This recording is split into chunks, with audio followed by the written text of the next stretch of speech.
Hi everyone, in this video we are going to be looking at page 5 in the practice set or the hyperbolas page. So in this section we want to write an equation for each hyperbola based on the graph. So this is going to help us use those key features and start piecing together what those standard form equations will look like. So first, as I'm looking at this hyperbola, we want to determine the orientation first. Since it's opening left and right, this is a horizontal hyperbola. If I look at number 2, because it's opening up and down, that would be a vertical hyperbola. So similar to how we started with these things with the ellipses, it's a good idea to start with the orientation because that's going to help us with the structure of our hyperbola equation.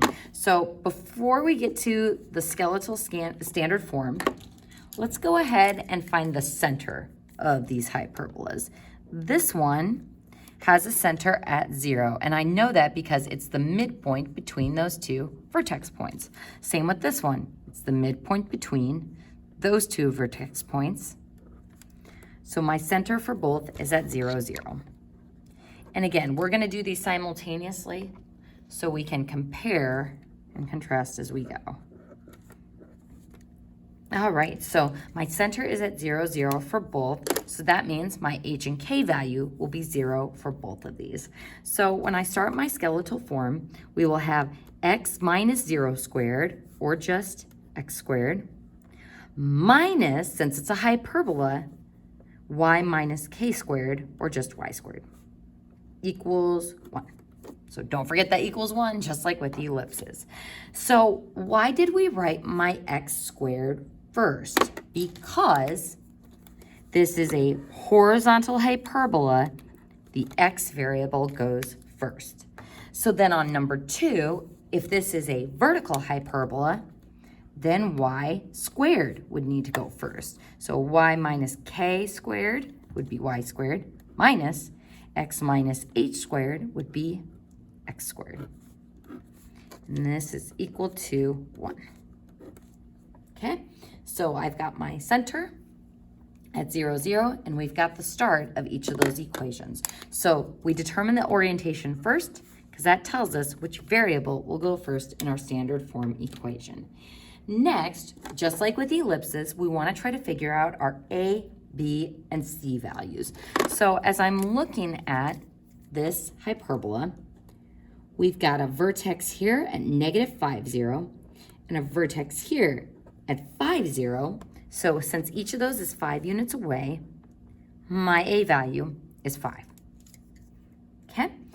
Now, A is not necessarily bigger like it is in the ellipses, but it does always go first. So here my A value is 5, which means 25 will go under my first fraction. Now for this one, and again, I'm kind of skipping back and forth between these two, this one has vertices at 0, 6 and 0, negative 6, so my A value would be 6. And so 6 squared, or 36, would go under that first fraction. Now, as I'm looking at what else I know about this hyperbola, we need to figure out the B value, but since we don't really graph those endpoints, and since I don't have a visual representation of those asymptotes, the only thing we have to go off of is these other 2 points, which are the foci.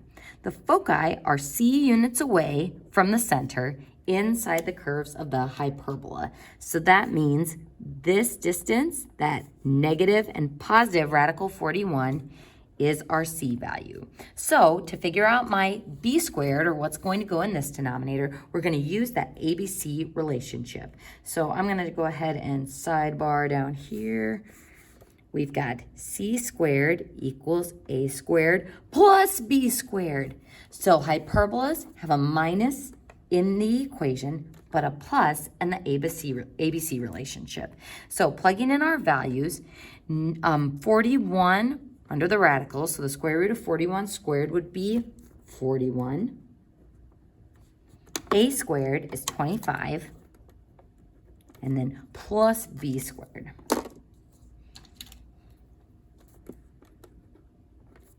So subtracting 25, we get 16 equals b squared.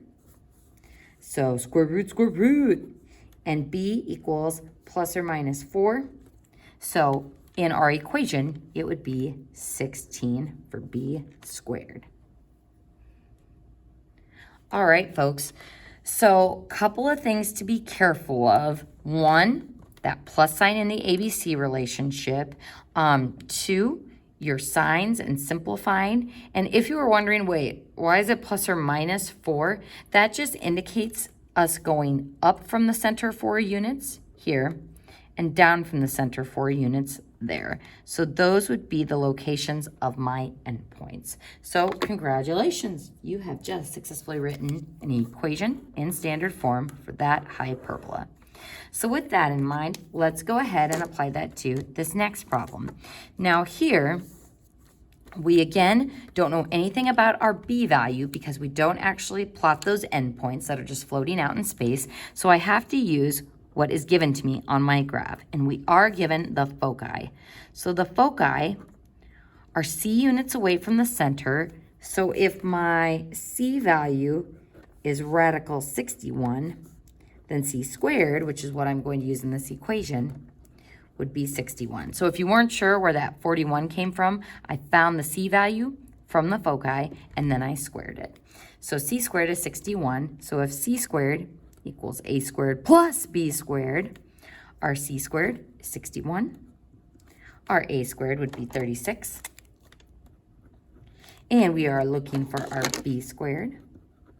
So subtracting 36 from 61, we would get 25 equals b squared. So square root, and b equals plus or minus 5, or just 5. So that means 25, or b squared, will be our last denominator. And that is our equation in standard form. So you should be able to complete number 3, number 4, and before you try number 5, we're going to go ahead and go through number 6 together. This one is a little bit tricky because we don't have the foci, but we do have the asymptotes. So first, what is the orientation of this hyperbola? It's opening to the left and opening to the right. So this is a horizontal orientation, which means our x stuff is going to go first. Now, before I write x squared in the first position, let's go ahead and identify our center to see what our h and k values would be. So this has a center here where our asymptotes are crossing. We can also see that it is the halfway point or the midpoint between those vertices. So that has the coordinates +1, -2. +1, -2. So to start writing the skeletal equation for this, since it's horizontal, my x stuff is going to go first, horizontal in the x direction, which means I'm going to write my h value in this first parenthesis. So x minus 1 plus 1 in the coordinate, minus 1 in the equation, squared, minus y plus 2. So remember, those always switch signs, same for ellipses, same for circles, equals 1. And just like with the ellipsis, don't forget the equals 1. Alrighty, so we've got the start of this problem. So let's go ahead and look at the vertices. My vertices are -1, -2, and 3, -2. So we can either find the distance between those 2 points, or we can count on our graph and see that these are 2 units apart. So my a value would be 2, which means my transverse axis between the vertices would have a length of 4. All right, so remember, for hyperbolas, our a squared always comes first, so we're going to have a 4 in the denominator. All right, folks, here's where it gets a little bit tricky. So our transverse axis, if we slide it like I did in the notes until we hit the asymptote, so if I take that transverse axis and slide it, similar to how I slid my conjugate axis, we will see that it hits my asymptotes right at those points. So my green length is the transverse axis. We have slid it up to hit those two asymptotes and slid it down to hit those two asymptotes at those points. And what's helpful about those points is we can now figure out where our endpoints would be based on moving straight up from our center. So if I go up 1, 2, 3, 4, count up from my center to get to that line, that would be an endpoint. And down from my center, 1, 2, 3, 4, that would be an endpoint as well. How far are my endpoints from the center? 4 units away. That is one way of finding the B value. The other way is to use the slope of the asymptotes. So if I look at my slope from the center to this first point, I'm rising 2 and running 1. So since my slope is rise over run, I'm rising 2, I'm running 1. Now, what we saw in the note packet is that our rise comes from the B value, or the Y denominator's value, so B value in this case, and our run comes from the X denominator. So our run would be 2, since that's our A value. So if my run is 2, what can I do to this fraction so that I can figure out the numerator, or the rise? I take 1 times 2 to get 2. I take 2 times 2 to get 4. So this shows me my rise is 4, my run is 2. So my B value is 4, my A value is 2. So 16 goes in that denominator. So either of those methods are okay. You can either slide the axis up to figure out where your endpoints would be. It just has to hit those asymptotes and it has to line up with the vertex points, or you can use rise over run to figure out the slope. We'll go ahead and put a box around that. And we're gonna go ahead and move on to the bottom problems. Something to be careful about in the rest of this section of the practice set is be careful of your graph scales.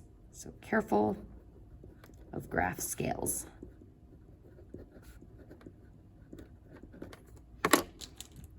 Because that is going to be an issue when we start graphing some of these. All right, folks, so we are going to start, again, similarly to what we were just doing, by finding the orientation, then the center, then the A and B values, and then using that to find some of our other key features like the asymptote slopes, foci, and the axis lengths. So let's go ahead and start with the orientation of this hyperbola. Because our X value is first, that means this is horizontal.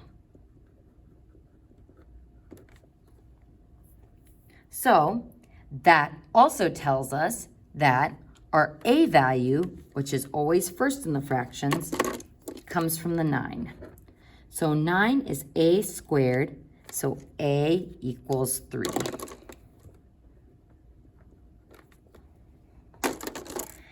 Now, our B value then would be 6.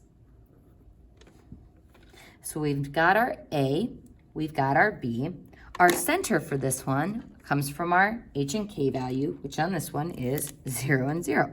So our center is 0, 0.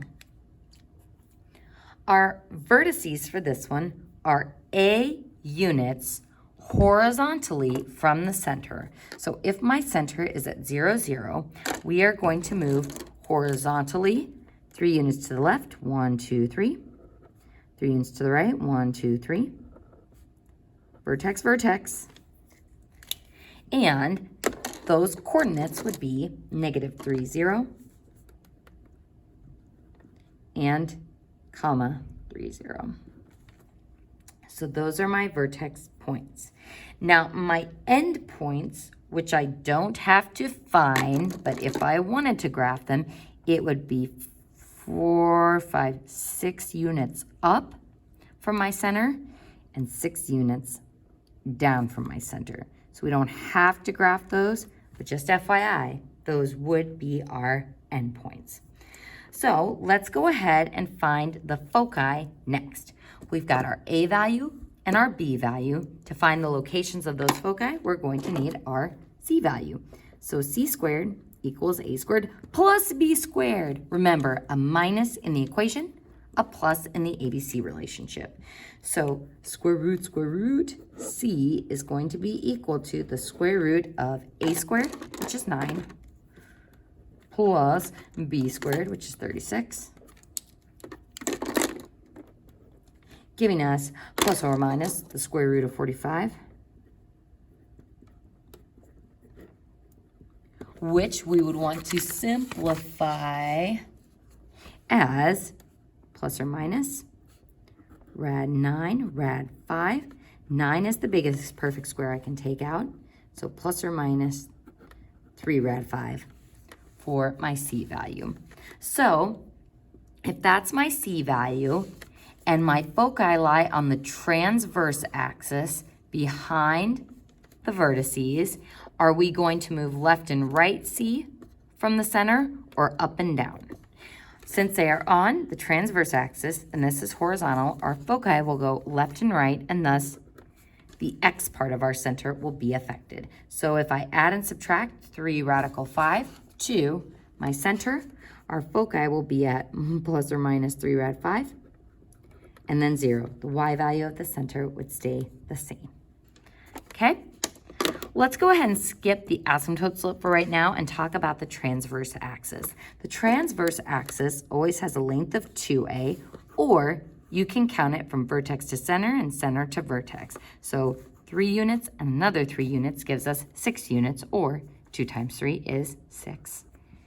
And then our conjugate axis, since we have it graphed, you could count it that way, or you can always just take 2 times the B value. So the conjugate axis goes with your B value, just like an ellipse. The minor axis goes with the B values. So this has a length of 12. So folks, this is a good example because here, my A value is smaller than my B value. So in an ellipse, your A value is always the bigger one, but for a hyperbola, it's not necessarily gonna be the biggest one. So that's important to note. All right, folks, if you're like, this isn't really looking like a hyperbola graph yet, this is why we need to find the asymptote slope. So first, slope is denoted with the variable m. M is equal to plus or minus. It's one of the more frequently missed details for this section because we have to include both the positive slope that goes up and the negative slope that goes down. So let's go ahead and figure out what our rise and our run would be. Our rise comes from our y. So our rise is going to be the 6. So rise, we take the square root of the denominator, or just the value. So our rise will be 6. And our run comes from the x denominator. So the 3 will be our run. So rise 6 over run 3. The simplified slope of our asymptote, plus or minus 2. All right, so now we are ready to plot those on our graph. From the center, I'm going to go up 2 over 1, up 2 over 1, and then down 2, back 1, down 2, back 1. And I draw it as a dashed line because, again, it's not actually part of the graph, it's not part of the equation, but it's going to help us determine the shape of it. So that is the positive slope of 2. To do the negative slope of 2, I'm going to fall 2, run 1, fall 2, run 1, or up 2, back 1, up 2, back 1. So now, how I'm going to use these asymptotes to get the shape of my graph is I am going to start at the vertex and curve outward like a sideways parabola. And you might find it easier to turn your graph like this and think about making a parabola or a U that extends upward and outward towards that asymptote. So it's never going to actually touch that asymptote. It's just going to keep going outward following that dashed line. And that would be our hyperbola. And just to re-emphasize what we did on this problem with kind of that boxy looking thing, if I slide this green transverse axis up until it hits the asymptote, so if I take this and I slide it up until it hits the asymptote point, I'd be like here-ish and here-ish, and notice that that's exactly where that end point is. So I can slide it up and it's in line with the end point.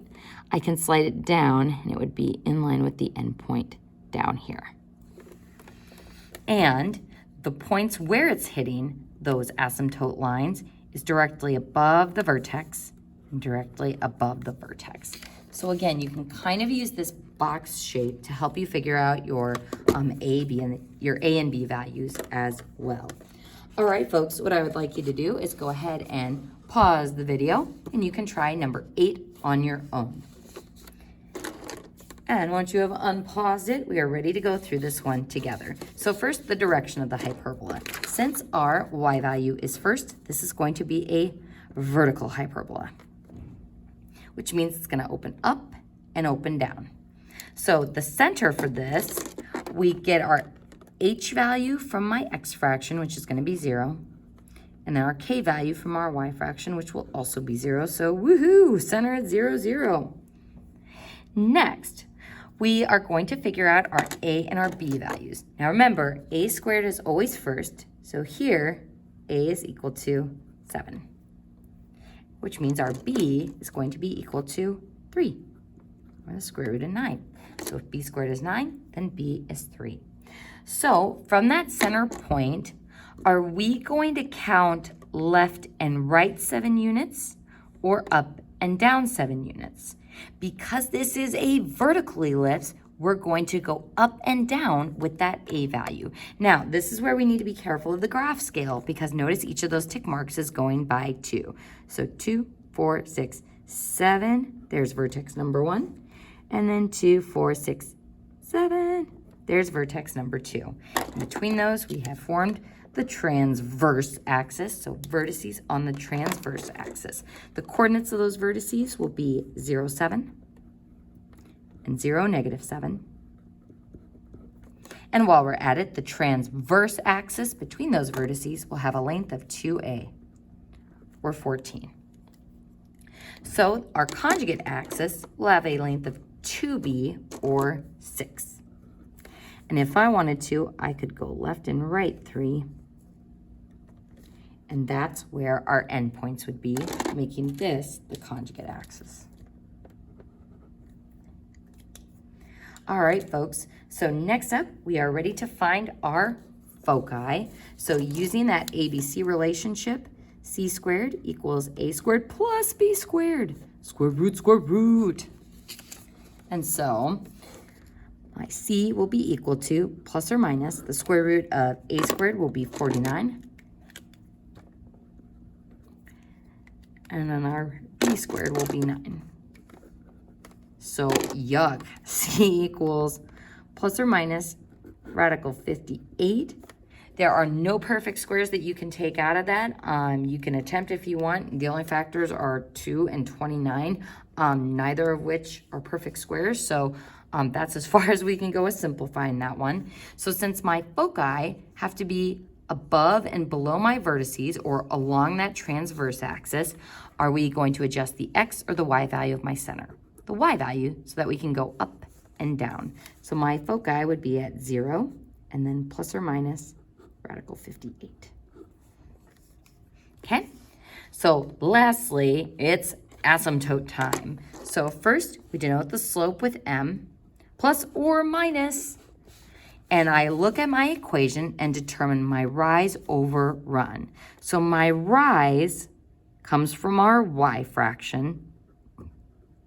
So a equals 7 is my rise. And then my run